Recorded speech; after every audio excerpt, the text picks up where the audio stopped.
I just paid all the children's school fees, and now the landlord is calling. I thought you promised to handle the rent this year. Why are you always talking about money? A virtuous woman supports her husband. God, I am tired of this life. The door slammed behind Amara. Not gently, not quietly. The sound echoed through the house like a warning.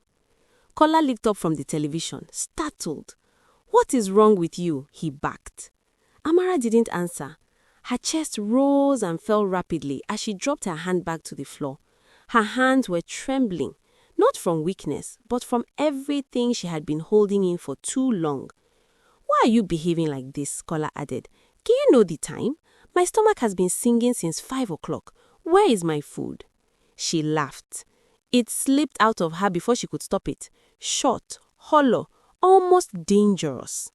"Kola," she said, her voice low. "Do you know what time I got off work today?" He rolled his eyes.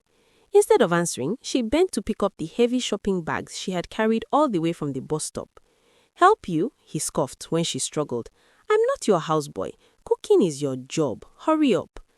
That was the moment something inside her shifted. She carried the bags into the kitchen herself, each step pounding a single thought into her head. "I am tired." Not the kind of tired that sleep fixes, the kind that settles in the soul. Her phone rang. She stared at it before answering, already knowing who it was. "Yes, sir," she said softly. "Yes, I understand." She ended the call and walked back to the living room. "The landlord called," she said. "The rent is due next week. You said you'd handle it this year. I just paid the twins' school fees." Kola waved his hand dismissively, eyes still fixed on the screen. "Tell him to calm down. I'm expecting money." Amara inhaled slowly. "Kola, we can't keep living on expectations. We need to plan." That was when he turned fully toward her. "Why are you always talking about money?" he snapped. "A virtuous woman supports her husband. You are becoming lazy." The word hit her like a slap. Lazy. She stood there, staring at him, as if waiting for him to laugh and take it back. He didn't. Other women do all this without complaining.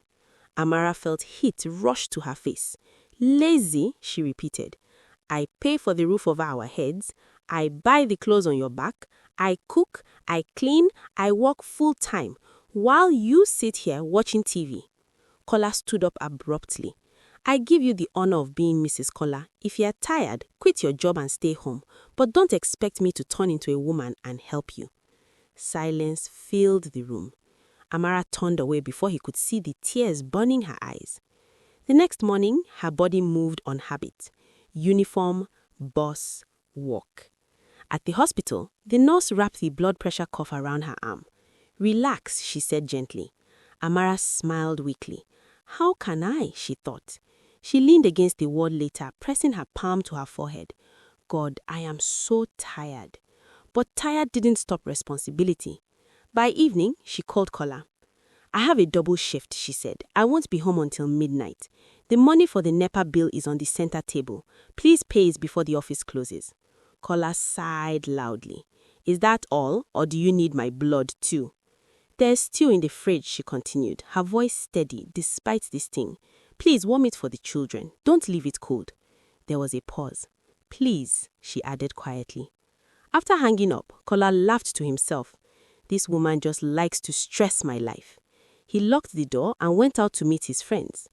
Amara returned close to midnight. The house was dark. Her heart dropped. The neighbors' houses glowed with light. Fans hummed. Music played softly through windows. She rushed to the fridge. The smell told her everything before she opened the pot. Her stew, spoilt. 5,000 naira, gone. Her knees buckled. She slid down to the floor and covered her face. God, what kind of life is this? The door opened. "Why is there no light?" Kola asked casually. "You didn't pay the bill. The food spoilt. I begged you." He shrugged. "It's just food. Don't shout." She stared at him, her mouth open, disbelief choking her. "If you were a better wife," he continued lazily, "you would have cooked fresh food before leaving." He went to bed. Amara stayed on the floor. Weeks passed. The house kept running because she kept running. One morning, she reached for her savings tin. It wasn't there. Her chest tightened. "Kola," she asked carefully, "where is the money inside my box?" "Oh, that," he said casually. "The boys were selling an original watch chip. I needed to sort some things." Her vision blurred. "That money," she said slowly, "was 6 months of my sweat. That was for the children's future." He laughed. "How can a man steal from his own wife? What's yours is mine. I'm the head. I allocate resources." That night, Amara lay awake staring at the ceiling. What kind of life is this? How did the person meant to lift me become the one pulling me down? By morning, she knew. At dawn, Amara packed a small bag. She moved quietly, deliberately. She wrote a note and placed it on the table. "Dear head of the house, since my only value is cooking and cleaning, I resign. The twins are with you. The bill is unpaid. The fridge is empty. You are the man. Rule your kingdom. I'll return when you become a partner, not a passenger." She stood by the door for a moment, then she opened it and walked out. Kola didn't notice the silence at first. He woke up expecting noise, pots clanging, children arguing, the smell of food rising from the kitchen. Instead, there was nothing. No movement, no voice calling his name, no breakfast waiting. He sat up slowly. "Amara?" he called. No answer. Then he saw the note on the table. He laughed. "Drama," he muttered. "She'll be back before nightfall." The twins began to cry.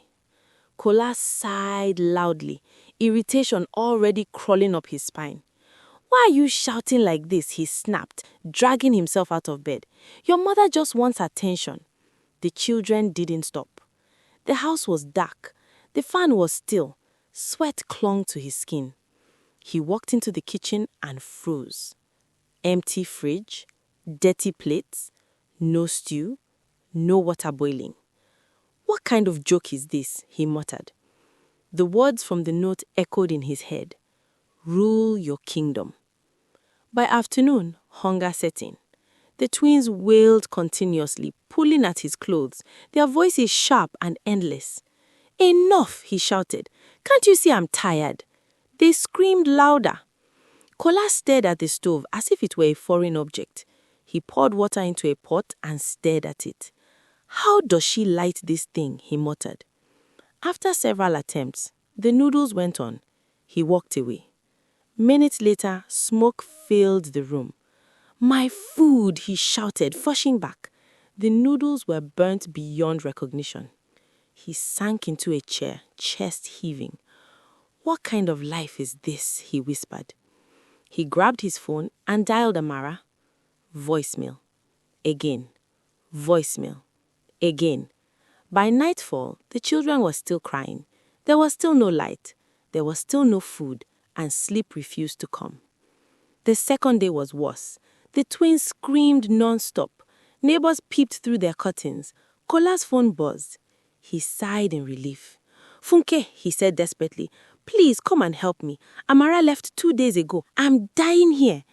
Funke laughed. "She left you?" "Yes. The kids are crying. There's no light. I don't even know how to use the stove." "Oh, Kola," she said calmly, "I'm preparing for a wedding today. I can't leave my own husband to come and do nanny work for you." "But you said you support me," he protested.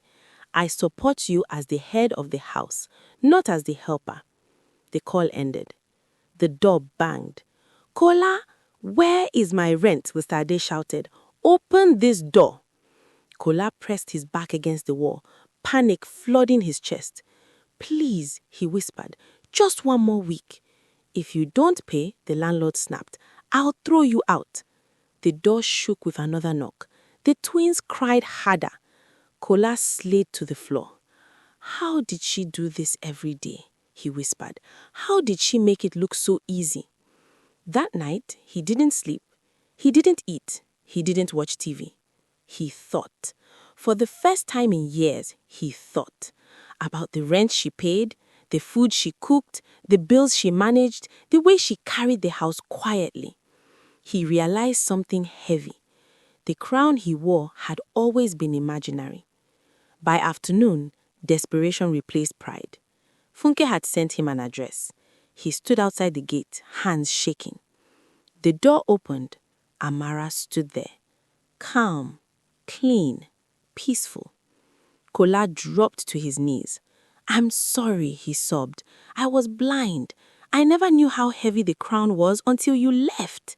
Tears streamed down his face. "I am nothing without you," he continued. "Please come back. I'll do anything." Amara looked down at him. "Are you ready to be a husband and a father? Or do you want to remain a king in an empty castle?" Kola shook his head. "I don't want to be the head anymore," he said. "If this is what it means, I don't want it. Just tell me what to do." Silence hung between them. Then Amara spoke. "Our money works both ways. Our home works both ways. I am not a mule." "I know," he whispered. "I know now." Weeks later, the house was different. Not perfect, but balanced. Kola cooked, sometimes badly. He paid bills with reminders. He listened. Amara rested. They worked together. And Kola learned what every man must learn too late or too soon. A woman is not a servant, not a machine, not a crown holder for a lazy king. She's a partner. And a home only stands when both hands build it.